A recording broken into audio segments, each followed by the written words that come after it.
pour aider cette chaîne, partagez, likez, commentez, et puis peut-être, aidez-nous sur Tipeee. Oui, bonjour mes chers abonnés. Alors, c'est la revue de presse numéro 523 du 3 juin 2025. Alors, avant de vous parler de l'Ukraine, de Gaza, de tout ce qui ne tourne pas dans le monde, j'aimerais vous parler de la chaîne, de cette chaîne. Alors, j'ai reçu il y a un jour Sommel. Bonjour Philippe Buffon, nous vous informons que notre équipe a examiné votre contenu et a conclu qu'il ne respectait pas les règles suivantes. Le règlement relatif à la sécurité des enfants. Règlement relatif à la sécurité des enfants. Comment ça? Eh bien oui, figurez-vous qu'on m'accuse d'avoir mis des contenus à caractère sexuel sur YouTube. Alors là, vraiment, vraiment, on peut se demander vraiment ce qu'ils vont chercher, ces braves gens. Vraiment. Bon, apparemment, ils ont tout simplement effacé des contenus qui ne leur plaisaient pas. Point final. Ça commence après la réunion d'Aurore Berger hier. Ça commence, l'inquisition commence. Bon, voilà.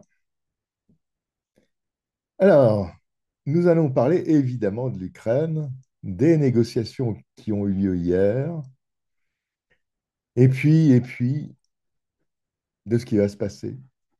Voilà, ce qui va se passer cette semaine en Ukraine. Voilà, voilà. Et puis à Gaza, nous allons aller à Gaza également. Et puis en France également. Bon, eh bien écoutez, c'est la revue de presse numéro 523 du 3 juin 2025. Bonne lecture et à demain. Au revoir. Ici, entre Pokrovsk et Kostiantynivka, les forces russes ont percé une section vulnérable du front, menaçant deux des villes les plus stratégiques de l'Ukraine dans le Donbass. À mesure que la percée s'approfondit, les deux camps s'empressent désormais de faire pencher la balance avant que l'offensive d'été n'atteigne sa pleine ampleur. Récemment, les forces russes ont réalisé des avancées relativement rapides lors d'une percée entre Pokrovsk et Kostiantynivka. Cette percée met en danger des positions ukrainiennes clés dans le Donbass, notamment la logistique derrière Kostiantynivka et l'agglomération Mirnograd-Pokrovsk, ce qui ouvrirait un axe d'avancée pour les Russes à la fois sur Kostiantynivka et Pokrovsk. Qu'est-ce que c'est que cette histoire de vouloir maintenir la guerre à tout prix ? Et moi j'avoue que, alors je constate qu'il y a 4 pays, je dirais, qui veulent la guerre, continuer la guerre, c'est la France, l'Angleterre, l'Allemagne, alors je vais être un peu méchant, attendez, il y a la France, l'Angleterre, l'Allemagne et la Pologne. Bon, ils veulent continuer la guerre jusqu'au dernier Ukrainien, si j'ai bien compris. We are continuing these contacts. Our president is in constant contact with President Zelensky and President Putin, and he is extending utmost effort. And immediately after the initial meeting, upon the orders of our president, last week I visited Moscow and Kiev, and I had the opportunity to prepare for today's meeting. We discussed the issue in depth with both parties. Since the first meeting on the 16th of May, vous préparez des sanctions très dures contre la Russie. Est-ce que le président Trump peut être d'accord avec vous? C'est ce que je crois. Le président Trump, dès le premier jour, a voulu mettre fin au bain de sang, à la guerre en Ukraine. Il a essayé de charmer Poutine. Il a fait de nombreux efforts pour amener Poutine à la table des négociations. J'en suis venu à croire que la paix n'intéresse pas Poutine. Il veut s'emparer d'une plus grande partie de l'Ukraine par la force. J'ai travaillé avec l'administration sur les sanctions, avec le sénateur Blumenthal, mon collègue démocrate. Nous avons 41 républicains et 41 démocrates.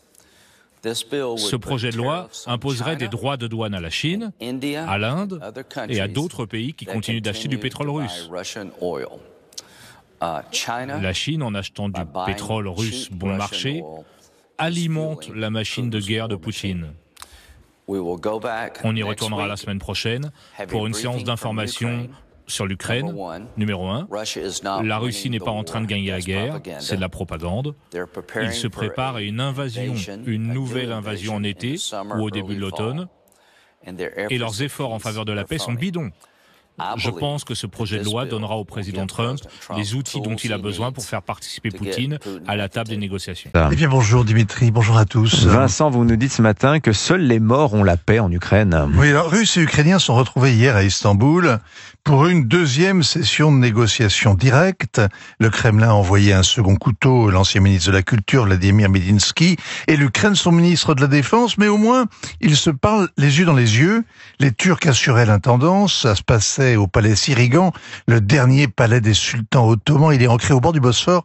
Il est magnifique, mais il porte la poisse. Ses habitants n'en profitent jamais longtemps, et ça s'est vérifié hier. Les pourparlers n'ont pas duré 1 heure. À la sortie, les Russes ont distribué leur mémorandum pour un cessez-le-feu complet. C'est le genre d'exigence qu'on impose à l'ennemi après sa capitulation. On lit le catalogue et on se dit que Moscou ne veut pas de la paix, mais une victoire. De son côté, Volodymyr Zelensky a martelé hier que Poutine ne devait rien obtenir de son invasion, et la délégation qu'il a envoyée à Istanbul campait sur cette ligne intransigeante. On écoute et on se dit que les Ukrainiens ne veulent pas la paix, mais la justice, ces pourparlers portent bien leur nom. C'est seulement pour parler qu'ils se sont vus. En fait, les seuls qui en aient tiré quelque chose, ce sont les morts et les mourants. Ils rentrent chez eux. Et oui, 6 000 corps de chaque camp vont être échangés. 6 000 contre 6 000, ça fait 12 000 soldats tués au combat qui vont être rendus à leur famille. Et il faut ajouter les prisonniers de guerre grièvement blessés ou gravement malades. Et les soldats les plus jeunes qui seront aussi échangés. La Russie a ajouté qu'elle ne savait pas combien il y avait de dépouilles que détenaient les Ukrainiens. Ce qui renvoie à l'un des secrets les mieux gardés de cette guerre. Combien a-t-elle fait de victimes? Les Américains ont parlé d'1 million de morts, de blessés, de disparus. C'était un compte rond, on l'a retenu. C'était l'an dernier, mais on s'y tient. En fait, personne n'en sait rien, et les experts s'en étonnent. Les interminables tueries du Vietnam et de la guerre Iran-Irak, avec leurs grandes offensives meurtrières, étaient d'une toute autre intensité, mais elles auraient moins tué que les bombardements en Ukraine. Ça paraît douteux, mais douter, c'est déjà trahir. Alors, l'Ukraine vient de réussir à détruire, Vincent, en Russie, des bombardiers au sol sans faire un seul mort. Alors, c'est le triomphe du renseignement, de l'audace, de l'ingéniosité. L'opération Toile d'araignée rappelle les meilleurs coups d'éclat du Mossad, les drones envoyés par camion jusqu'aux portes de 5 aérodromes militaires, à des milliers de kilomètres de Kiev, pilotés à distance et qui incendient au moins une douzaine de bombardiers stratégiques, un résultat maximum obtenu avec une grande économie de moyens. C'est une légende militaire qui vient de s'écrire sous nos yeux. Sur le plan symbolique, c'est frapper au cœur de l'ennemi. Le Kremlin aime gesticuler et menace souvent l'Ukraine et ses alliés d'une riposte nucléaire. Eh bien, ils viennent de perdre 1/3 ou 1/4 de ses Tupolev 22. Il y a de là de quoi humilier Vladimir Poutine, réconforter le fantassin ukrainien enterré depuis 3 ans dans sa tranchée, et prouver aussi à Donald Trump que les Ukrainiens ne sont pas des losers. Avoir mené l'opération à la veille du rendez-vous d'Istanbul prouve que le régime ukrainien n'en attendait rien. Les civils, eux, attendent maintenant la vengeance russe, qui sera dévastatrice, comme après le bombardement du pont de Kerch ou l'attaque du Kremlin. Tous attendent, et pas seulement les familles qui vont enfin enterrer leurs morts. Une question clé pour l'avenir est: l'Ukraine peut-elle être dans l'OTAN ou non? Est-ce que ça peut être un point de négociation? Il ne peut pas y avoir de fin honorable à cette guerre sans qu'on soit sûr qu'il n'y ait pas de 3e invasion. Comment dissuader Poutine de le faire pour la 3e fois? Vous avez des forces européennes sur le terrain, qui sont les déclencheurs. Nous continuons à armer les Ukrainiens pour qu'ils puissent se défendre. C'est probablement l'armée la plus efficace d'Europe en ce moment. On continue à faire des affaires avec l'Ukraine. Nous avons donc un intérêt propre. Nous avons un filet de sécurité américain aux forces européennes comme à l'OTAN. Je suis d'accord pour mettre fin à la guerre sans que l'Ukraine soit admise dans l'OTAN à court terme. Certains pays européens s'y opposent. L'idée que j'ai évoquée à Munich était que s'il y avait une autre invasion par Poutine, cela déclencherait une admission automatique de l'Ukraine à l'OTAN.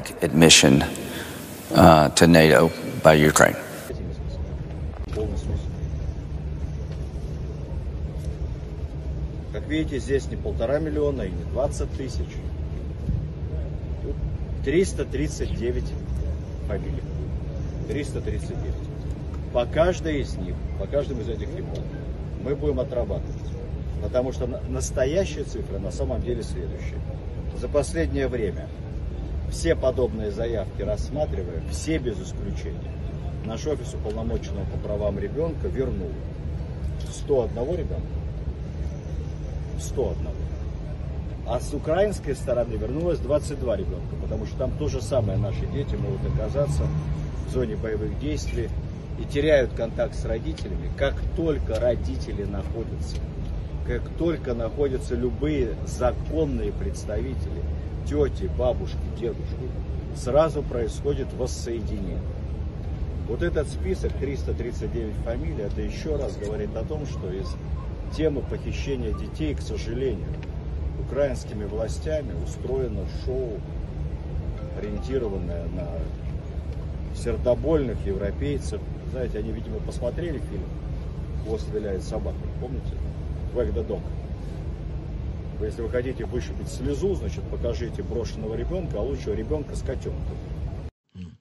En Ukraine, on a cette idée de faire des opérations qui sont finalement plus pour satisfaire l'opinion publique occidentale que pour des résultats tangibles sur le terrain. Et comme on peut l'observer, cette opération, qui est d'ailleurs une opération parfaitement bien organisé. Ah oui, réussi quand même. Ils ont pénétré à l'intérieur de la Sur Russie. le plan technique, c'est une opération assez magistrale, il faut le dire, parce qu'arriver à mettre en place des réseaux, ça a quand même duré plus de 18 mois. Il a fallu mettre en place des réseaux. Mais comment ça s'est passé, à votre avis? C'est intéressant d'en parler. Déjà, il a fallu apporter les armes, les drones, etc. Ça implique qu'il faut d'avoir des réseaux sur place, des gens qui soient capables de réceptionner tout ça, de mettre, si vous voulez, l'affaire en musique, si j'ose dire. Et ça probablement qu'il y a des complicités, peut-être qu'il y a des gens qui ont été soudoyés, peut-être, etc., etc. Donc on est dans le registre. Rien que pour le transport, rien que pour le transport, rien que pour l'acheminement en Russie du matériel nécessaire.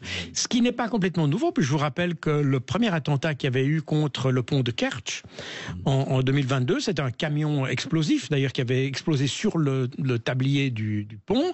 Eh bien, on avait eu un peu le même phénomène, c'est-à-dire qu'il a fallu infiltrer le camion avec l'explosif en passant par l'Asie centrale, etc. Donc c'est pas simplement un passage de l'Ukraine à la Russie, il a fallu faire tout un détour, et c'est probablement des cheminements semblables qu'il a fallu utiliser pour amener les drones sur place.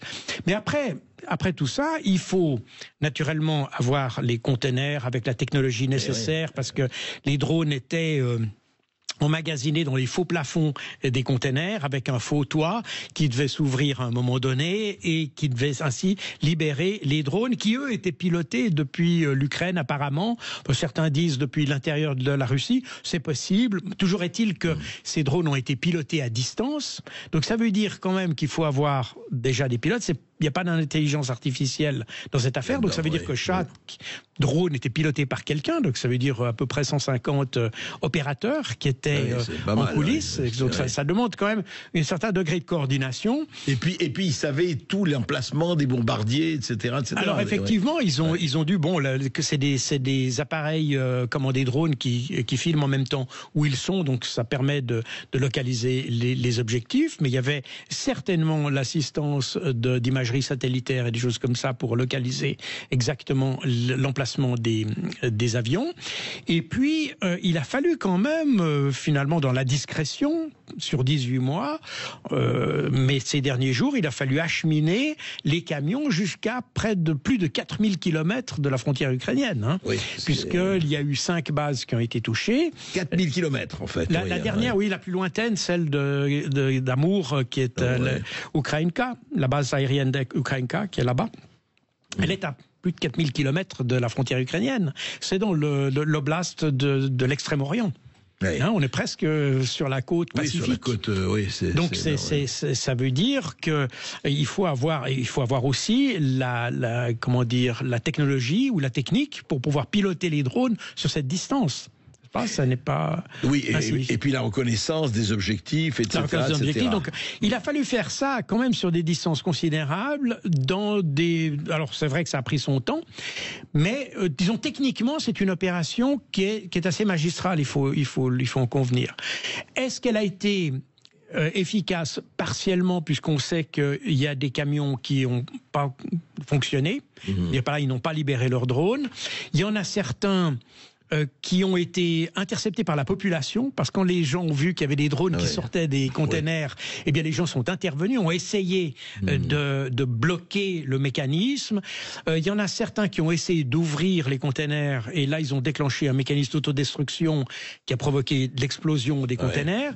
Il semblerait que des conducteurs de camions, puisque c'est des conducteurs qui avaient été payés pour la circonstance, donc c'est pas des gens des services, si j'ose dire, c'est des gens qui savaient pas ce qu'ils transportaient, et apparemment, en tout cas, un des conducteurs a voulu voir ce qu'il transportait, et le mécanisme d'autodestruction du container s'est mis en marche, donc ça a détruit le container. Je sais pas si la personne a été blessée ou pas.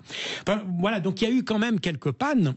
Néanmoins, il a fallu quand même s'approcher de ces 5 bases qui sont entre Mourmansk, pour celle qui est le plus au nord, celle d'Ivanovo qui est à l'est de Moscou, celle de Ryazan qui se trouve au sud-ouest de Moscou, et celle de Irkoutsk qui est celle dont on a le plus d'informations, à vrai dire. La plupart des images qu'on a sont celles qui sont des images qui étaient prises sur la base aérienne de Irkoutsk, qui est en Sibérie, et puis la plus éloignée, c'est celle d'Amour, sur laquelle on n'a pas beaucoup d'informations. Et plus précisément dans l'oblast de Mourmansk, oblast donc, qui se situe au nord-ouest de la Russie, à la frontière avec la Norvège et la Finlande. Et sur l'aérodrome d'Olenia, ici, les Ukrainiens donc, ont lancé plusieurs drones kamikazes sur plusieurs appareils russes. Donc sur cet aérodrome, alors nous avons ici plusieurs Tupolev 95 qui ont été détruits, donc au nombre de 3. Je vous partage également les vidéos qui ont été publiées, ainsi qu'un avion de transport. Alors ici j'ai un petit doute s'il s'agit d'un Antonov 12 ou d'un Ilyushin 76. Tout est à cause, ici un avion de transport a également été détruit sur cet aérodrome. Ensuite, une autre base aérienne russe a été ciblée, celle-ci bien plus à l'est, plus précisément dans l'oblast de Irkoutsk, ici proche du lac Baïkal, que vous pouvez voir ici. Donc c'est l'aérodrome de Belaya, sur lequel ici également une attaque de drone ukrainien a eu lieu. Donc je vous partage ici les images satellites. Donc ici nous avons une première image sur laquelle on peut compter 3 Tupolev 95 détruits, un Tupolev 22 détruit, ainsi qu'un autre Tupolev 95 endommagé. Sur une autre image, ici, on peut également observer 3 autres Tupolev 22, mais sur cette image, il est moins évident que ces appareils aient été détruits. Et enfin, nous avons également une 3e base aérienne qui a été ciblée par des attaques de drones ukrainiens, et plus précisément la base aérienne de Diaghilevo, qui se situe ici exactement, sur laquelle des images satellites ont également été publiées. Mais par contre ici il est difficile de confirmer des éventuelles destructions. On voit des traces de feu ici, et peut-être un Tupolev qui a été endommagé, mais avec beaucoup moins de certitude que sur les 2 autres aérodromes. Et au niveau du mode opératoire, puisque ce sont de petits drones qui ont été utilisés, donc avec une faible portée, et les Ukrainiens ici ont d'abord utilisé un hangar pour stocker ces drones, puis un camion les a transportés à proximité des cibles, et ensuite les drones kamikazes ont été lancés sur les appareils. Mais il y a au moins un mois, on a eu un article, alors était-ce le Washington Post ou le Wall Street Journal ou le New York Post, je ne sais plus non plus, excusez-moi, qui nous détaillait par le menu que tout ce qui se passait au niveau de la guerre en Ukraine, c'était avec l'appui des moyens américains ou d'une partie des moyens de l'OTAN et compagnie. Et là, hier, celui-là, non, c'est que les Ukrainiens tout seuls comme des grands. Mais prenez-nous pour des idiots, les gars. Prenez-nous pour des idiots. Surtout quand on nous dit, ça a été préparé il y a environ 18 mois. Et que l'article en question dont je viens de parler nous disait que les anglo-saxons avaient mis la main sur les états-majors, sur la préparation et sur tout ça depuis le début de la guerre. Donc il est hors de question d'imaginer qu'en termes d'images satellites, en termes de reconnaissance, en termes de coordonnées, etc., tout ça se soit déroulé sans le soutien, et principalement à mes yeux, des Britanniques. Ce n'est pas possible. Voilà. L'Ukraine a mené ce week-end une attaque de drones d'envergure contre des avions de guerre russes à des milliers de kilomètres du front. Et c'est un classique, elle a été illustrée sur les réseaux sociaux avec des images inappropriées. Mais commençons par ce type de publication que l'on a pu voir sur TikTok. Regardez ce que nous dit l'internaute qui l'a publié. Il nous parle d'une attaque massive, d'une attaque aussi audacieuse de drones ukrainiens qui auraient donc détruit 40 bombardiers russes, des Tu-95. Alors ça, c'est vrai. Et en guise de preuve, on va nous avancer. Regardez ces images. On voit effectivement des explosions. On voit effectivement des avions qui, pour certains, ont été détruits. Et puis, dans les publications, on a trouvé aussi ce type de vidéo. Là encore, avec la même légende. Là, on semble être filmé directement depuis un drone. Et quand on y regarde de plus près, eh bien, ces deux vidéos ont de quoi interpeller. Et pour cause, puisqu'elles nous proviennent directement du jeu Arma 3, un jeu de simulation militaire assez réaliste, il faut en convenir. D'ailleurs, dans d'autres séquences du jeu, on va pouvoir retrouver, vous voyez, des séquences assez similaires. En fait, on reconnaît, quand on regarde ces vidéos, des éléments graphiques assez typiques des jeux vidéo, notamment au niveau des explosions, par exemple, où les nuages vont se séparer parfois de manière un petit peu anormale, un petit peu étrange. Il y a aussi des missiles qui vont tomber, dont la trajectoire va être un petit peu trop rectiligne pour être authentique. Et puis on a aussi des petits effets de particules qui semblent pas très normaux. Ce jeu Arma 3 est régulièrement utilisé pour illustrer des scènes de guerre réelles, de la vraie vie, comme on vous en a déjà longuement parlé au début de la guerre en Ukraine ici dans cette chronique, si bien que la société qui héberge le jeu et qui le produit a mis en garde les utilisateurs des réseaux sociaux contre l'utilisation du jeu à des fins de désinformation en donnant par exemple des indices. Alors il y a d'autres exemples d'images inappropriées, cette fois pas de jeux vidéo, mais une vraie image avec un contexte différent. C'est encore une fois un grand classique. Il y a par exemple cette publication alarmiste. On nous parle de multiples explosions d'ampleur à travers Moscou. On y rajoute que Vladimir Poutine le président russe pourrait les utiliser pour justifier des représailles totales. Et on insiste sur le fait que Moscou n'a pas connu ça depuis la Seconde Guerre mondiale. Et vont venir en appui ces images, celles-ci, où l'on voit et on entend effectivement des explosions d'ampleur, sauf que ces images, eh bien, elles datent en fin de compte de 2023. On les retrouve par exemple ici sur la chaîne YouTube de ABC News, une chaîne australienne, 27 décembre 2023. À l'époque, une frappe ukrainienne touche un navire de guerre russe en Crimée. On est bien loin de Moscou. Et toujours ce week-end, Anthony, après l'attaque ukrainienne, des internautes ont imaginé des représailles russes. Effectivement, à l'instar de ce compte, par exemple, le bien nommé armée russe, qui nous parle donc d'actions de revanche, de réponse. 7 bases aériennes ukrainiennes ont été détruites, nous dit-il, et d'ajouter aussi que la fin de la guerre en Ukraine ne pourra passer que par la destruction de l'Ukraine. Cette publication qui a cumulé plus de 900 000 vues. Et si je le dis, c'est parce que ce n'est pas rien, autant de vues pour une même publication. Et pour appuyer ces propos, eh bien, on a ces images, une vidéo, des images de missiles qui vont pleuvoir. On va en voir un dans quelques instants. Et puis, il va y en avoir d'autres qui vont suivre. Voilà le missile en question, à proximité donc de bâtiments. Mais ces images, là encore, ont été utilisées de manière inappropriée puisqu'elles nous ramènent, en fin de compte, à 2024. Plus précisément, il y a presque un an, en fait. On les retrouve par exemple dans ce reportage de Daily Mail. Souvenez-vous, nous sommes le 8 juillet 2024. Une frappe russe bombarde l'hôpital pour enfants de Kiev. Une attaque dont on a beaucoup parlé, tant elle a sidéré, tant elle a aussi indigné.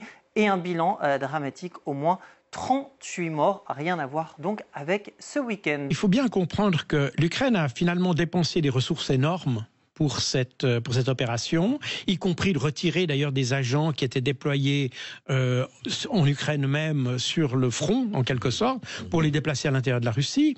Donc, c'est-à-dire qu'ils ont dégarni un petit peu leur capacité en Ukraine pour faire quelque chose qui est certes spectaculaire, qui a certes été bien mené, mais qui reste qu'un événement de relations publiques en réalité.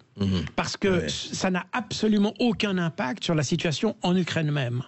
Aucun impact militaire. Aucun impact militaire et pas vraiment même politique non plus, parce que on a dit au début qu'il y avait 40 avions, 30% de la capacité nucléaire qui avait été détruite. En réalité, il semble qu'on soit bien en deçà de ça. Et qu'aujourd'hui, alors les chiffres officiels, je ne les ai pas vus et je ne sais pas s'ils ont été d'ailleurs publiés, mais grosso modo, on est aujourd'hui entre 6 et 13 avions qui auraient été endommagés. Et non pas les 40 bombardiers. Mais certainement pas les 40 bombardiers. Et quand bien même les 40 bombardiers auraient été touchés, ça n'affecte pas directement la capacité nucléaire russe, qui est essentiellement une capacité par missile, en réalité. Donc, on touche que marginalement la capacité russe. Alors, c'est certainement, pour la Russie, c'est comme on dit en anglais, un embarrassment. C'est évidemment gênant. C'est un camouflé, quand même, non? C'est un peu un camouflet, quelque part. Quoique, de nouveau, il faut bien, quand on fonctionne, moi-même j'ai été formé dans les services britanniques aux questions de guérilla, je l'ai formé aussi en Suisse sur ces questions-là d'ailleurs. À l'époque, on pensait aussi mener des opérations de partisans, des choses comme ça. Vous apercevez que quand vous voulez déclencher une opération comme ça, si vous avez la détermination et du temps, simplement ça, détermination et du temps, vous arrivez toujours à quelque chose. Toujours.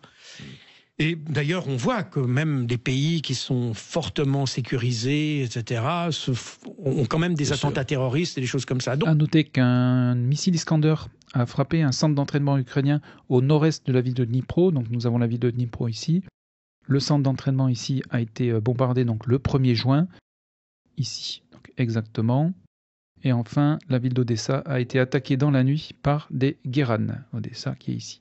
Et je viens juste d'apprendre que le pont de Crimée a été fermé pour une alerte aux drones. On fait ça alors qu'en même temps, ça fait depuis une semaine que ça commence à craqueler de partout sur le front. C'est pas arrivé par hasard, c'est le même. Alors, l'opération était peut-être prête depuis plusieurs semaines et on attendait le bon moment pour que justement, sur le plan de la communication et sur le plan psychologique, l'impact soit le plus fort possible. Et dans ce domaine-là, il faut reconnaître que les gars, bien joué. Là, c'est sûr, chapeau les Ukrainiens et leurs alliés britanniques et anglo-saxons. Le coup est bien fait. Par contre, après, quand vous avez une flotte qui vient de perdre pour les Tupolev 95 MS 6 appareils et que pour les Tupolev 22, vous en avez 2 et qu'au total, ça représente 4,5 et 5,4% de ces flottes, qu'est-ce que ça change sur le plan militaire? Mais ce que vous venez de dire, Jacques Beau, me fait dire que c'est peut-être, mais sans du tout comparer, le 11 septembre 2001 et les tours n'ont pas mis en question la capacité de l'Amérique. Oui. C'est un peu ça. Ça a été énorme. Exactement. Ça a été tout à fait. Voilà. C'est un phénomène évidemment très médiatique. Une opération réussie aussi pour le 11 septembre, quoi qu'on en dise, mais qui en définitive n'a pas eu l'impact sur les États-Unis pour le 11 septembre, mais oui, sur la Russie ici. Alors c'est évidemment gênant parce que on est un peu pris au dépourvu quelque part. C'est pas quelque chose qu'on veut. On peut reprocher, les services secrets auraient dû savoir, etc. Moi, je viens du renseignement. La principale faille d'un service de renseignement, c'est pas de ne pas savoir, c'est de ne pas comprendre. On a l'impression que les gars, ils ont fait le coup d'éclat, c'est bon. Alors après, on vous vend, oui, il y a 40 appareils touchés. Alors ce qui est phénoménal, c'est que ils ont filmé ce qu'ils ont fait et ils vous disent il y en a 40. Mais tous les spécialistes qui recoupent les pertes vous disent non, en recoupant les images, des pertes confirmées, il y en a pas plus de 10 au total. C'est pas possible. Voilà. Donc arrêtez de nous raconter des blagues avec vos 40 appareils détruits, etc. Enfin tout ça c'est de la propagande pour dire non seulement le coût à porter sur le plan politico-médiatique, mais aussi sur le plan militaire. Alors que ça, malheureusement pour les Ukrainiens, c'est loupé. Et c'était pas de toute façon le but. Au 3 juin 2025, donc en résumé, on note une avancée significative des Russes sur l'oblast de Soumy, où ils ont sécurisé plus de 30 km² de terrain. On note également des avancées sur le front de Louhansk, Siversk, ainsi qu'au nord de Chassifiar. Sur Donetsk, les Russes ont également sécurisé du terrain. Alors, disons que les grands axes de ces guerres, c'est que les Russes voient la guerre clandestine comme la partie, un élément de la guerre en général. Donc ils ont une compréhension holistique de la guerre. Tout doit participer, c'est dans le même tuyau, si vous voulez. Oui, quelles que soient les formes. Quelles que soient les formes. La diplomatie, l'économie, la guerre clandestine, la guerre physique, tout ça doit aller dans la même direction. Il doit y avoir une cohérence dans tout ça. Pour les Ukrainiens, le problème est un tout petit peu différent, en particulier depuis 2022. Et je vous rappelle que c'est en 2023 qu'on a entendu les premières ébauches de cette idée que, n'ayant pas de succès sur le terrain, il fallait en fait créer une sorte de front à l'intérieur de la Russie. Comme disait Zelensky lui-même, il faut que la population russe sente la guerre. Ah oui, c'est ça. Ressente la guerre. Et par conséquent, qu'elle se sache pas épargnée. Voilà, ouais. C'était parce que la finalité des Ukrainiens dans ce conflit, c'est que pas seulement que la Russie s'affaiblisse, mais que le régime de Vladimir Poutine s'effondre. Par conséquent, qui était le vœu des Américains. C'était le vœu des Américains, et c'est ce que voulait. Et pour une raison très simple, c'est que tant que la Russie existe comme elle est, et tant qu'elle reste un adversaire, disons, digne de ce nom, eh bien, l'Ukraine ne pourra pas rentrer dans l'OTAN. Il lui faut vaincre cet adversaire pour que la porte de l'OTAN s'ouvre. C'est ce qu'avait dit Oleksiy Arestovitch le 18 mars 2019, n'est-ce pas, dans cette fameuse interview qu'il avait fait. Et le but de l'Ukraine, c'était de rentrer dans l'OTAN, même beaucoup plus que l'Union européenne. C'est exactement. Ah oui, bien plus. Ouais, bien sûr. Oui, bien sûr. C'est ça. Enfin, c'était en tout cas ce que Zelensky voulait. Les prédécesseurs visaient plutôt l'Union européenne parce que c'était la garantie d'une prospérité. D'une certaine mesure, économiquement et autres. Oui. Zelensky, lui, il a en fait la perspective de ses sponsors, si vous me passez l'expression, même si le terme étant quand même un peu... Enfin, le terme sponsor n'est pas le bon terme, mais ces sponsors en Ukraine qui sont les ultranationalistes. Pour eux, c'est pas la question de la prospérité. L'Ukraine sera prospère à partir du moment... L'Ukraine indépendante, souveraine, etc. Voilà, etc. exactement. Et par conséquent, il faut pouvoir s'adosser à l'OTAN. Quel était le but? Mais c'est ce que je viens de dire, c'est-à-dire de montrer qu'on est toujours capable d'être nuisible contre des cibles qui, d'un point de vue symbolique, sont extrêmement importantes. C'est de dire, c'est exactement comme l'histoire des drones navals qu'on fait reculer la flotte de la mer Noire de Sébastopol à Novorossiysk. Et les gars vous disent, les Russes, regardez, ils sont partis. Alors écoute Coco, avec ce qu'il y a comme missile à bord des frégates lance-missiles russes qui étaient dans le port de Sébastopol, qu'ils aient reculé à Novorossiysk, ça change rien.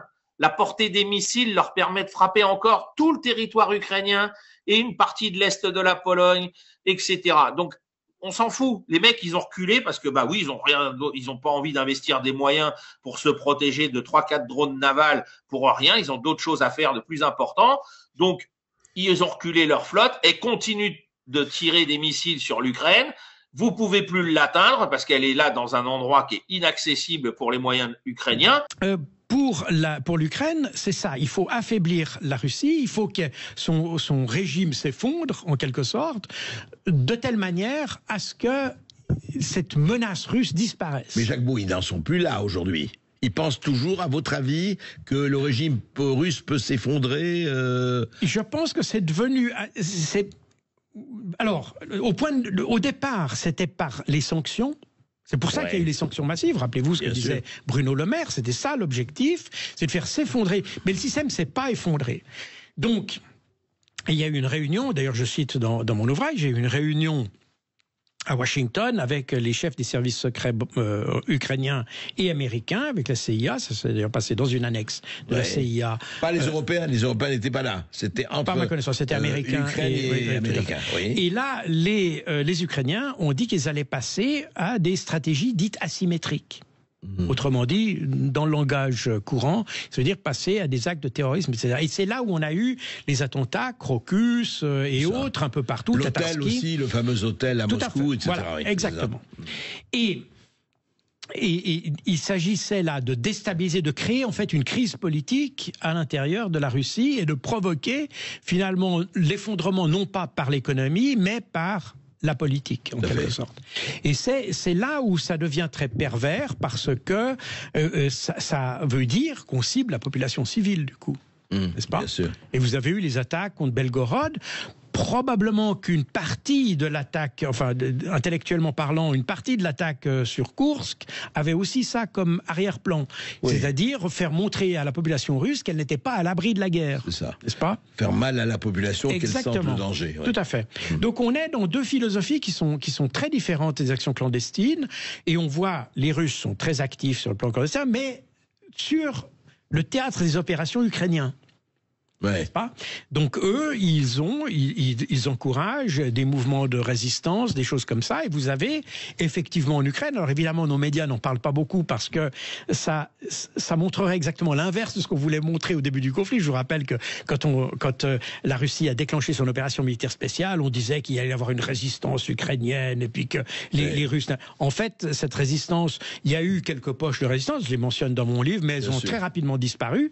Et aujourd'hui, ce qui est particulier, c'est que la résistance, elle est dans la partie kievienne, si j'ose dire. Oui, dans la partie, la partie dominée par Kiev, à l'ouest. Mais pas dans le Donbass. Mais pas dans le Donbass, voilà, et pas dans les parties occupées par la Russie. Et ça qui est assez frappant.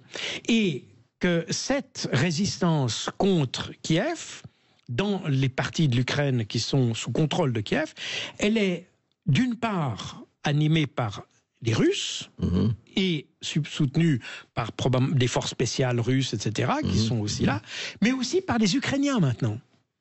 Vous avez une résistance ukrainienne contre Kiev. Et ces mouvements de résistance existent vraiment, enfin, fortement.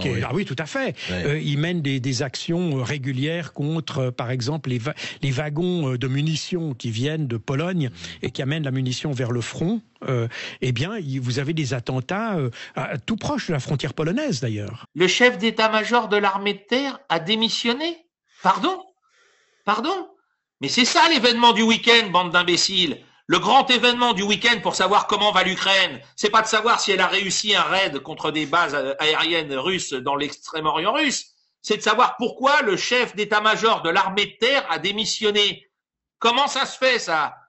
C'est ça l'info numéro 1. Comment, en pleine bagarre, alors qu'on nous dit que les Russes avancent partout, qu'ils vont déclencher une offensive estivale, comment se fait-il que le chef de l'état-major de l'armée de terre, le patron de l'armée de terre, qui représente aujourd'hui 95% de l'effort de guerre ukrainien, pourquoi il s'est barré? Et on nous dit, alors oui, quand on lit les explications officielles, c'est parce qu'il en a marre que les patrons des unités qui organisent des remises de médailles à ciel ouvert et qui prennent un Iskander sur la figure soient pas punis par le régime politique de Kiev.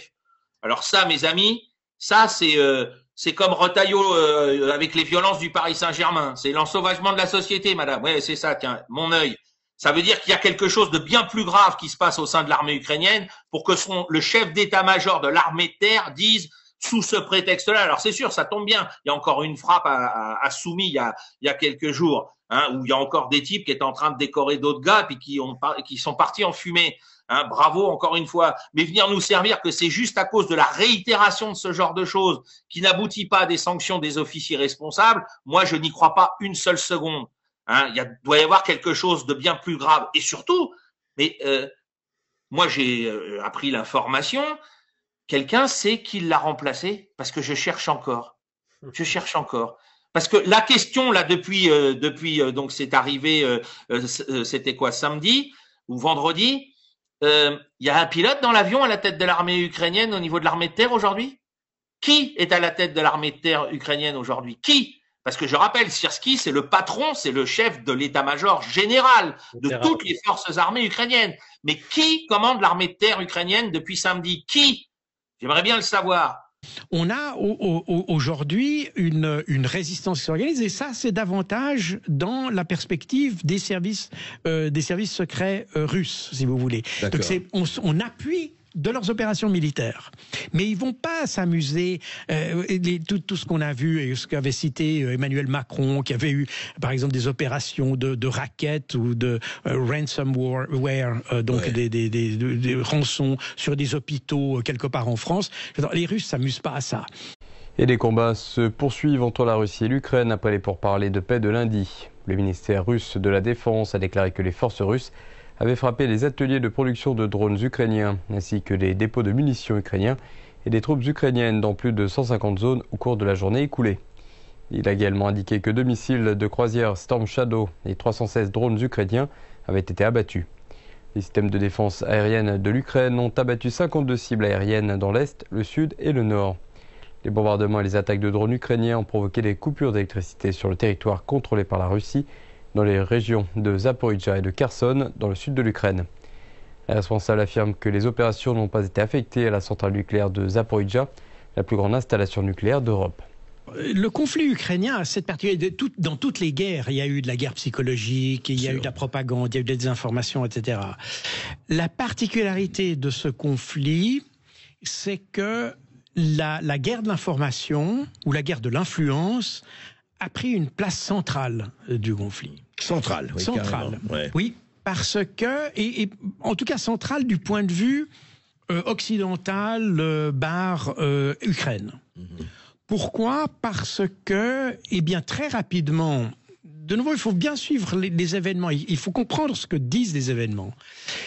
Le 25 février, c'est-à-dire le lendemain du début de l'opération, Zelensky comprend qu'il est parti dans quelque chose qui le dépasse. Et ce jour-là, ce 25 février, il téléphone au ministre des Affaires étrangères suisse pour lui demander d'organiser une conférence de paix. Ah oui, donc 3 jours après. Un jour après. Un jour après. Un jour après. Et la conférence n'aura pas lieu, mais elle lancera, l'idée, si vous voulez, sera prolongée dans le premier cycle de négociations qu'il y aura à la frontière du Bélarus, à Gomel. Qui sera court-circuité par l'Union européenne, d'ailleurs, qui dira à Zelensky, on ne parle pas avec les Russes, voici 450 millions d'euros pour acheter des armes, mais on ne parle pas avec eux. Mais c'était avant Boris Johnson, ça. C'est avant Boris Johnson, c'est 3 semaines avant. Intéressant. Mais Zelensky, enfin 2 semaines avant, il comprend que les choses ne vont pas s'améliorer. Et c'est pour ça qu'il revient à la charge. Et c'est lui qui demande aux Russes d'avoir un nouveau cycle de négociation. C'est lui qui l'a demandé. Et c'est lui qui a demandé. Et les propositions qui sont arrivées sur la table en fin mars, début avril, viennent de l'Ukraine. Et la proposition a d'ailleurs été signée par la délégation ukrainienne avant même qu'elle soit signée par les Russes. D'accord. Vous voyez ? Et c'est là où Boris Johnson, mais pas seulement lui, la France et l'Allemagne étaient derrière, puisque l'Allemagne et la France ont demandé à la Russie, en signe de bonne volonté, de retirer leurs forces, des forces russes de la région de Kiev. Oui, où ils étaient entrés à 25 000, et on a dit aussi, oui, ils n'ont pas été capables de prendre Kiev. C'était pas le but. Non, ils n'ont jamais voulu prendre Kiev. En revanche, ils ont certainement voulu faire une pression sur le gouvernement, et il y a une raison opérative à ça, c'était pour figer les réserves ukrainiennes pour pas qu'elles aillent vers le Donbass. C'est ça. Donc pour les bloquer. Donc il y a deux objectifs à ça, si vous voulez. Donc Johnson fait ce qu'il a à faire. Johnson fait. Quand à peine les Russes se sont retirés de Kiev, que les Européens sont venus. C'est la demande des Allemands et des Français que les Russes sont retirés de Kiev. À peine les Russes se sont retirés qu'on a dit bon, allez, on retire tout, on retire nos billes. Et à ce moment-là, Boris Johnson a demandé finalement à Zelensky d'échanger la paix contre un soutien pour aussi longtemps qu'il le faudra. C'est ça. Et en réalité, ce qui s'est passé à ce moment-là, vu avec le recul, c'est que Zelensky a échangé la paix contre une promesse qui ne pouvait pas être tenue par les Européens, parce qu'on le voit aujourd'hui, ils n'ont pas les moyens des promesses qu'ils ont faites. Elle s'est exprimée lors d'une table ronde sur la sécurité mondiale. Kaja Kallas, responsable de la politique étrangère de l'Union européenne, a déclaré que le monde devrait être extrêmement préoccupé par le rapprochement entre la Russie et la Chine au moment même où les troupes nord-coréennes se battent aux côtés des soldats russes en Ukraine. Au cours de son discours, Kaja Kallas a tenu à rappeler le lien étroit entre l'Asie et l'Europe en matière de sécurité. China says it's neutral, but its dual-use experts are fueling Russia's war. When China and Russia speak of leading together, the change is not seen in 100 years, and of revisions of the global security order, we should all be extremely worried. La haute représentante s'est exprimée après la prise de parole du secrétaire américain à la Défense qui a alerté sur l'augmentation de la pression militaire et économique exercée par la Chine. Pete Hegseth a aussi exhorté ses alliés asiatiques à augmenter leur budget militaire. Maintenant, on est dans une phase de déni. Déjà, ça commence par là. On le voit très bien avec Emmanuel Macron, Keir Starmer, Merz. Enfin, c'est toujours le même trio, à vrai dire, qui est dans une phase de déni, littéralement, et où on pense, sans savoir comment d'ailleurs, que la guerre doit continuer parce que la Russie ne peut pas gagner. Mais qu'est-ce que ça veut dire qu'elle peut pas gagner? Parce que matériellement, elle peut gagner. Donc, oui, mais c'est intéressant parce qu'il répète, oui, négociations, oui, tout ce qu'on veut, mais pas avec une Russie victorieuse. Il faut que la Russie s'arrête. Alors, très bien, mais où et quand? Qu'est-ce que ça veut dire? Ça n'a aucun sens. Précisément, ça veut dire quoi? Ça n'a aucun sens. Et même la notion de victoire n'a jamais été définie. Qu'est-ce qu'on appellerait victoire? Parce qu'aujourd'hui, très clairement, vous prenez le problème dans le sens que vous voulez, c'est la Russie qui tient le couteau par le manche en Ukraine, quel que soit le cas de figure. Donc, et ce n'est pas ce qui s'est passé avant-hier qui va changer la donne. Ça ne change rien du tout. C'est désagréable pour les Russes et ça montre peut-être des vulnérabilités ou des failles de sécurité. Mais rien de plus. Ça n'affecte pas du tout les capacités russes sur le terrain. Par conséquent, on est dans une situation où on a des Occidentaux et même des Ukrainiens d'ailleurs, qui n'ont pas vraiment d'objectif de guerre. Ils ne savent pas où ils vont. Naturellement, on dit les Ukrainiens veulent récupérer les terres perdues. Ça, je veux bien le comprendre, et on peut le comprendre, on le comprendrait bien si on était ukrainien, mais comment? L'industrie sidérurgique canadienne a prévu que l'augmentation des droits de douane américains sur l'acier et l'aluminium entraînerait des perturbations massives et des conséquences négatives. Catherine Codben, présidente de l'Association canadienne des producteurs d'acier, a qualifié les tarifs douaniers de 50% de catastrophique. Le Canada est le principal fournisseur d'acier et d'aluminium des États-Unis, dont il a assuré la moitié des importations d'aluminium l'année dernière. La Fédération allemande de l'acier estime que le doublement des droits de douane américains sur les importations d'acier marquait un nouveau degré d'escalade dans le conflit commercial transatlantique. Et Kirsten Maria Rippel, directrice de la Fédération, a déclaré que ce prélèvement était une charge massive pour l'industrie qui ne ferait qu'accroître la pression sur l'économie allemande. En fait, tu te souviendras, vendredi, je te racontais que plusieurs petites nouvelles sur différents fronts, souvent liées à de nouvelles technologies, à l'adoption de l'intelligence artificielle, vont faire que de plus en plus, on va consommer de l'électricité. Ouais, et tu nous disais, c'est quoi? C'est 12-14% de toute l'électricité. 12 à 14%. Ça va pour juste des serveurs pour pousser l'IA. Exactement. C'est énorme. C'est du jus. Donc, beaucoup de jus. À la sortie, c'est de l'électricité. Quel que soit le moyen de production, hydro, éolien, photovoltaïque, des génératrices au gaz, enfin, quelle que soit la source d'énergie qui va produire, mais à la sortie, c'est de l'électricité. Et encore faut-il aussi être capable de livrer cette électricité. On l'a vu, c'est pas simple. Souviens-toi du blackout en Europe total sur l'Espagne et le Portugal pendant de longues heures, qui dit quelque chose aussi de la dépendance. On n'a toujours pas trouvé quelle était la raison de cette interruption longue et pénible pour les économies des deux pays. S'il avait fallu que ça dure davantage de temps, on n'a pas besoin de se gratter les méninges pour comprendre que c'est problématique. Et on vit dans des mondes où de plus en plus, on va être au tout électrique, y compris nos déplacements. Et je reviens à la voiture électrique, à la lumière de plein de choses, y compris, ça peut être corrélé avec la chronique de Pierre-Olivier ce matin dans le Journal de Montréal, où il manifestait, lui, comme utilisateur, usager de la voiture électrique, son mécontentement pour plein de raisons, y compris le fait que parce que l'auto est lourde, tu uses plus vite tes pneus et ça coûte cher. Je te rappelle que le Canada a copié les États-Unis en matière de taxation sur les véhicules électriques qui viennent de Chine, parce que si la transition verte était une priorité, la première des priorités, peut-être qu'on dirait qu'avant de protéger notre industrie, on va sauver nos santé, sauver la planète et faire en sorte que les moins fortunés d'entre nous ont les moyens de s'acheter un véhicule électrique parce que les Chinois sont capables d'en offrir des véhicules extraordinairement compétitifs en termes de prix. Alors, évidemment, il y a du protectionnisme parce qu'on veut protéger les producteurs nord-américains qui sont loin derrière et qui font pression aussi aux États-Unis sur des États comme la Californie qui a depuis longtemps une espèce de droit unique de dérogation par rapport à ce que sont les normes fédérales édictées par l'EPA, l'Environmental Protection Agency. Ce qui fait qu'aujourd'hui, quand tu es constructeur automobile, tu regardes ce que sont les normes en Californie parce qu'il y a plein d'États ensuite qui copient. Il n'y a pas d'État autre que la Californie qui peut dire ce sont nos standards, mais tous les États américains peuvent décider d'adopter le standard de la Californie dans la mesure où c'est exactement le même standard. Et la Californie, pour plein de raisons, de progressisme et tout ça, est toujours le fer de lance en matière de transition et en matière de plein de choses. Et la Californie avait mis un objectif très, très, très ambitieux. 2035, plus un véhicule neuf vendu qui ait un impact sur le climat, donc zéro émission. Pour l'essentiel, donc, on parle de ce qu'on a imité chez nous, là. Ce qu'on a imité en grande partie chez nous aussi, effectivement. Avec une transition pas trop à quel point c'est réaliste, là.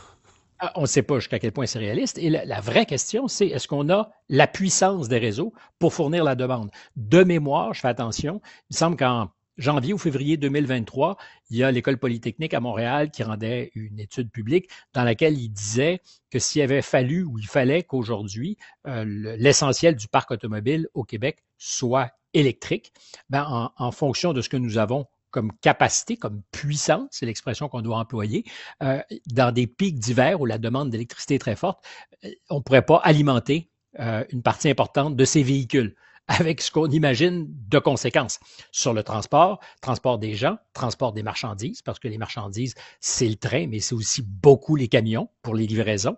Donc, il y a de vrais enjeux. Et aux États-Unis, la question que je suis en train de me poser, on s'amuse ce matin, j'ai absolument pas de boule de cristal ou d'information unique et particulière, sinon que est-ce que l'administration Biden, qui est celle qui avait imposé ses droits de douane de 100% sur les véhicules électriques, avait derrière la tête quelque chose d'autre? Parce que politiquement, dire on s'oppose aux véhicules électriques, surtout si tu es démocrate, c'est impossible, c'est pas tenable, tu peux pas y arriver. Mais si tu imposes des droits de douane et que tu sais que ton industrie ne suffira pas à la demande, ton industrie locale américaine, bien évidemment, tu viens de solutionner le problème qui est, nous savons, quand on fait les chiffres, que la capacité du réseau n'est pas au rendez-vous des objectifs qui ont été fixés. Le secrétaire américain au Trésor, Scott Bessent, a déclaré que le pays ne manquerait jamais de rembourser sa dette et tentant ainsi d'apaiser les inquiétudes concernant la santé des finances publiques du pays. Ces remarques interviennent alors que le Sénat américain examine le projet de loi intitulé « La grande et belle loi » du président Trump, adopté il y a quelques jours par la Chambre de passe. Le comité pour le budget fédéral responsable affirme que ce projet de loi ajoutera 3 000 milliards de dollars à la dette, plus les intérêts. La dette nationale américaine s'élève actuellement à 37 000 milliards de dollars. Scott Bessent a exhorté le Congrès à relever la limite de la dette fédérale d'ici la mi-juillet afin d'éviter un défaut de paiement. Not much time for niceties in Singapore as the world's top defence and military leaders gather at the Shangri-La Dialogue, many bringing stark warnings about rising security threats to the delicate international order, including about Chinese President Xi Jinping. It has to be clear to all that Beijing is credibly preparing to potentially use military force to alter the balance of power in the Indo-Pacific. We know, it's public, that Xi has ordered his military to be capable of invading Taiwan by 2027. The PLA is building the military needed to do it. training for it every day and rehearsing for the real deal. Taiwan faces an existential threat from China, which claims the self-ruled island nation of 24 million people as part of its territory and has been increasingly conducting military drills around the country. But it's not just near Taiwan that China is throwing its weight militarily. China's activities are getting more expansive and more aggressive. Their demonstrations of force are getting more frequent. And in the West Philippine Sea, we are getting used to their activities, but they have expanded the areas where they are doing it to include their exercises of Australia and New Zealand. And the message from the US to this region is clear. The China threat is real, and the Indo-Pacific needs to boost defence spending to meet this danger. While French President Emmanuel Macron, bringing lessons from Russia's invasion of Ukraine, called for a new alliance between Europe and Asia based on shared principles. The rules must remain the inviolability of borders, respect for sovereignty, refusal to use force as a means of domination, and we must cultivate a spirit of independence and a desire for cooperation. Conspicuous in his absence, China's defence minister, Beijing instead sending representatives from the country's National Defence University to hit back on claims of rising Chinese aggression. 我们不接受对中方的无端指责，有的内容无中生有，有的颠倒黑白，有的贼喊捉贼，根本就是挑起事端、制造分裂、煽动对抗、搞乱亚太，这违反潮流，不得人心，也不可能得逞。 The lack of a high-level delegation from Beijing here as the world's top security officials meet may be a warning in itself. The stakes are rising here in the Indo-Pacific, and the time for talk may be running out. Ryan Wu and Rick Lowett for Taiwan Plus. Le Hamas a réussi à recruter depuis le 7 octobre presque autant de nouveaux militants que n'en avait éliminé Israël. Donc cela montre les impasses et les impostures de cette fameuse guerre contre le terrorisme qui n'en finit pas de se heurter à une incapacité des plus grandes puissances locales ou internationales, et on voit que la solution militaire n'est pas la plus appropriée. En fin de course, c'est un processus politique, c'est-à-dire des négociations directes ou indirectes.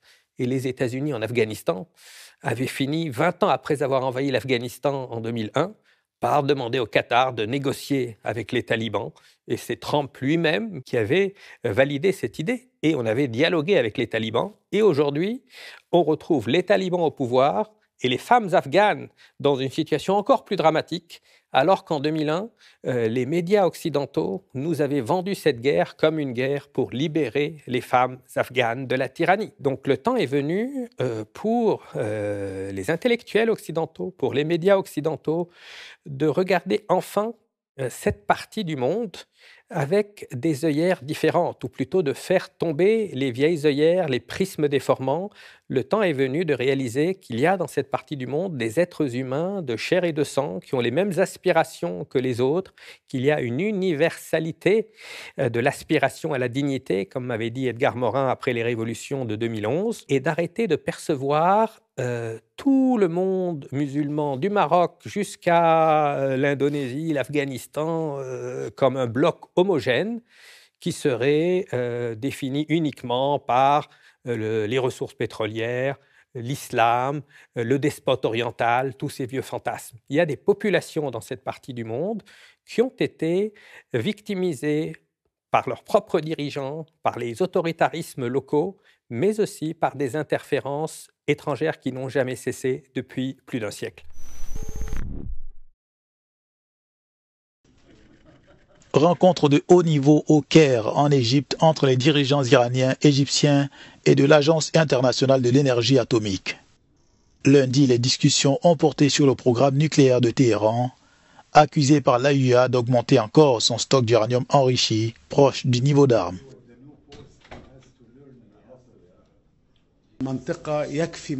La région a suffisamment de crises et de défis sécuritaires.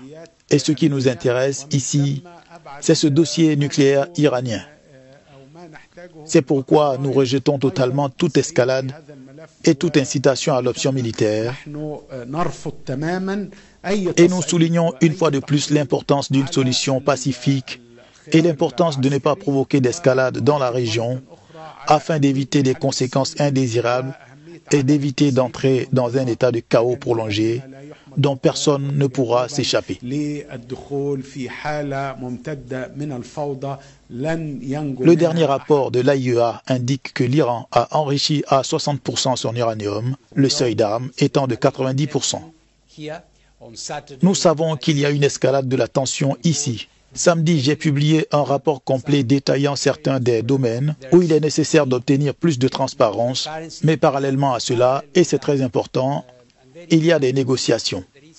Vous l'avez mentionné, entre les États-Unis et l'Iran, qui méritent tout notre soutien. C'est très important. L'Iran estime que le rapport de l'AIEA est motivé par les ambitions de Raphaël Grossi pour le poste de secrétaire général de l'ONU. Donc il y a 2 points pour les Gazaouis pour récupérer l'aide alimentaire, l'aide humanitaire, et celui de Rafah, dimanche matin, si j'ai bonne mémoire, enfin dimanche dans la journée, je m'excuse si je confonds matin après-midi, a été la scène d'une tragédie encore absolue, puisque les Israéliens ont ouvert le feu sur la foule et qu'on compte, je sais plus combien de dizaines de blessés, enfin de centaines de blessés, de dizaines de morts. Je crois que c'est plus de 70 morts. Et tout ça dans l'indifférence la plus totale. Voilà. C'est-à-dire que les types ont dit, ah oui, il y a eu, je sais pas quel échauffourée, et hop, on a déversé des chargeurs entiers sur la population civile. Tous les témoignages des médecins qui sont sur place, c'est que des civils qui ont été touchés. Que des civils. Des femmes, des gosses, etc. Est-ce que ça a fait la une du journal de 20 heures? Est-ce que cette violence-là, c'est un massacre, il faut employer les mots, hein, qui s'ajoute à tous les autres dans le cadre de ce génocide? Ça fait l'objet de quoi? Ça fait l'objet de quoi? Alors moi, ce que je vais retenir du coup du week-end, c'est qu'il y a quelques gars parmi les supporters du Paris Saint-Germain qui, en avance de tout ça, samedi soir, ont quand même pensé aux Gazaouis dans l'ambiance du stade, dans l'ambiance de la fête, en mettant stop au génocide à Gaza. Hein, voilà. S'il reste un petit peu d'honneur, un petit peu de couilles, comme dirait Alain Soral, dans tout ça, c'est ça. Hein, c'est qu'il y a d'autres gens qui se sont dit, putain, faut quand même qu'on dise quelque chose, quoi. Hein, faut quand même qu'on se taise pas. On peut pas se taire. Hein, c'est pas possible. Voilà. Nouvelle choc révélée par la presse belge, c'est que l'Union européenne finance directement le ministère de la Défense israélien. Et c'est un moment où Israël effectue un génocide en Palestine.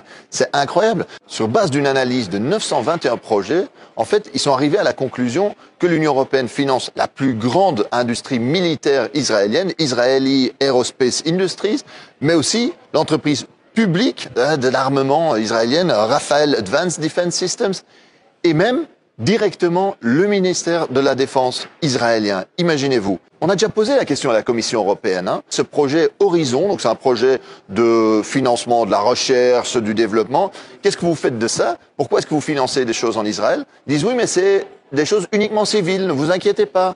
Hein. Eh bien, ici, on voit que c'est faux, parce qu'on finance une série de projets qui ont aussi des applications militaires. Moi, je pense à des drones, la cybernétique, des techniques de mise sous écoute, ou l'intelligence artificielle. L'Union européenne finance directement le complexe militaro-industriel israélien, qui aujourd'hui est responsable pour un génocide. Et cela concrétise vraiment la complicité de l'Union européenne dans le génocide actuel. Ils utilisent notre argent pour le faire. Et alors, j'ai demandé à la Commission de dire pourquoi est-ce que vous ne suspendez pas au moins ces subventions qui vont vers Israël? Et ils m'ont répondu, on ne peut pas, c'est de la discrimination, on ne peut pas exclure un État. Pourtant, il y a un précédent. Quand en 2022, la Russie envahit l'Ukraine, la Commission suspend de suite tous ces programmes de financement de la recherche scientifique, etc. en Russie. Pourquoi est-ce que ça ne serait pas possible avec Israël? Pourquoi ce 2 poids 2 mesures? Pourquoi être complice avec ce génocide en Palestine?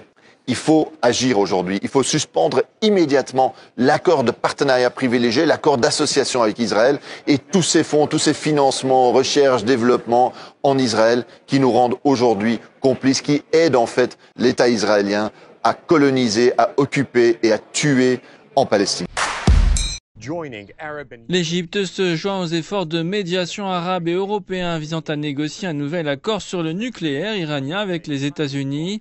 Lundi, le Caire a réuni le chef de l'AIEA, Raphaël Grossi, et le ministre iranien des Affaires étrangères, Abbas Araghchi. Cela précède la réunion des gouverneurs de l'AIEA qui se tiendra la semaine prochaine et au cours de laquelle sera examiné le dernier rapport sur l'Iran. Ce pays du Moyen-Orient est soumis depuis des années à des sanctions en raison de son programme nucléaire. Le rapport indique que l'Iran a accéléré son processus d'enrichissement de l'uranium, essentiel à la fabrication d'armes nucléaires, et n'a pas signalé ses activités nucléaires. Dans ce domaine technologique, la confiance ne suffit pas. La confiance est un élément, la vérification en est un autre. Nous en discutons ici avec l'Égypte et l'Iran. Il faut plus de transparence. C'est très clair en Iran. L'AIEA inspecte l'Iran en permanence. Nous disposons d'une mine d'informations sur ce qui s'y passe et en cas de doute, nous essayons de clarifier les choses.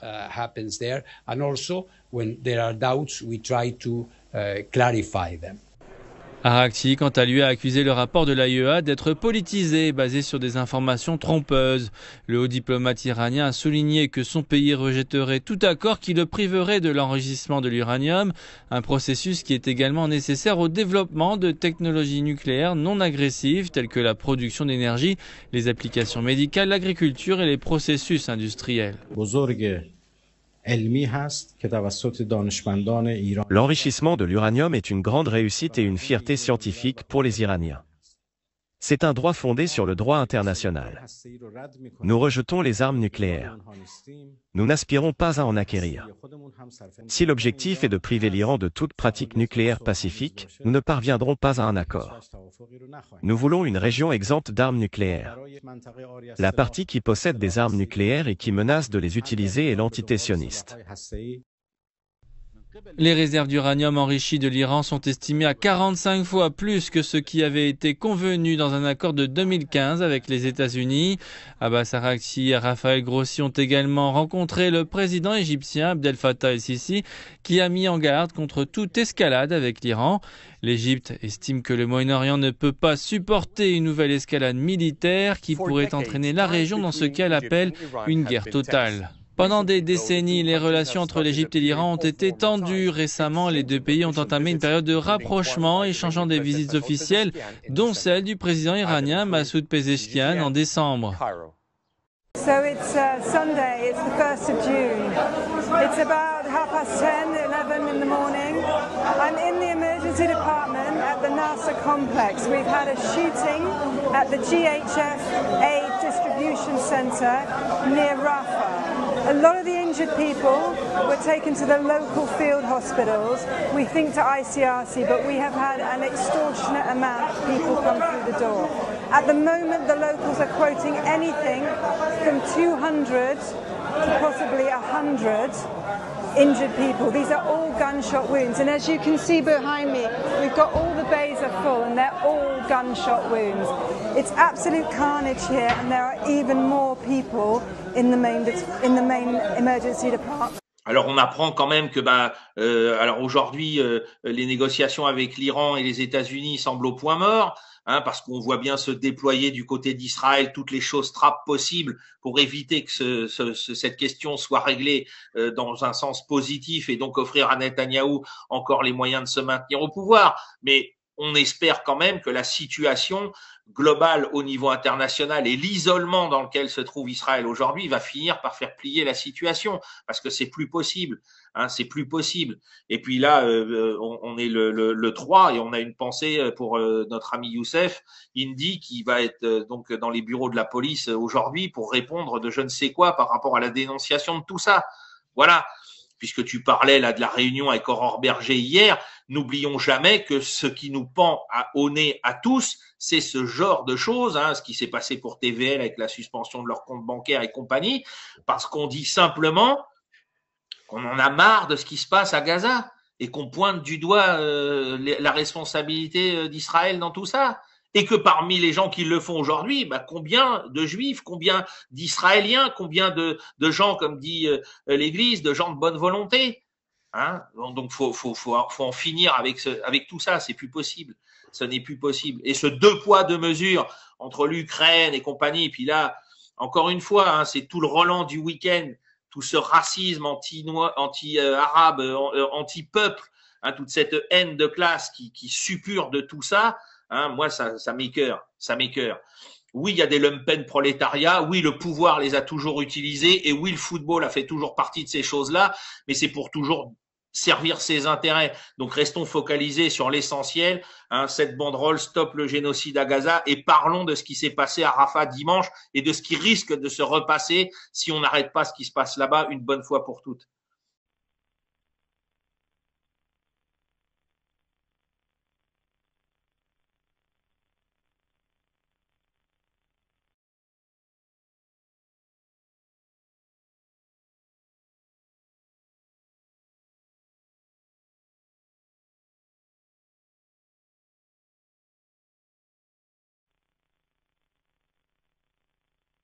Si je peux me permettre, je suis assez étonnée de cette polémique parce que je n'ai pas entendu, alors sauf si j'ai loupé quelque chose, que Bruno Retailleau a stigmatisé telle ou telle catégorie de la population. Il a parlé de barbares par rapport à la situation, mais à aucun moment il a, j'allais dire, dit c'est telle ou telle, c'est telle typologie de Français issus de telle confession. Donc ceux qui sont en train de faire la polémique, mais c'est les socialistes à l'heure actuelle qui, d'un propos qui est neutre, alors certes on peut, et je n'aurais pas utilisé le mot barbare, mais à un moment, ils en tirent une conclusion. Enfin, qui la tire cette conclusion? C'est pas Bruno Retailleau. Ceux qui tirent une conclusion erronée d'un propos générique, c'est cette gauche. Donc je ne sais pas qui veut instrumentaliser, qui veut amener à une séparation et à des conflits en France, mais honnêtement, dans les propos de Bruno Retailleau ce week-end, c'est pas lui. Donc voilà, qu'on ne partage pas le mot barbare, c'est un fait, mais à aucun moment il a stigmatisé telle ou telle partie de la population. Ceux qui le font, c'est la gauche. Donc je vous invite plutôt effectivement à demander à la gauche pourquoi de ce mot barbare il tire les conclusions qu'il donne derrière, parce que moi je ne les vois pas.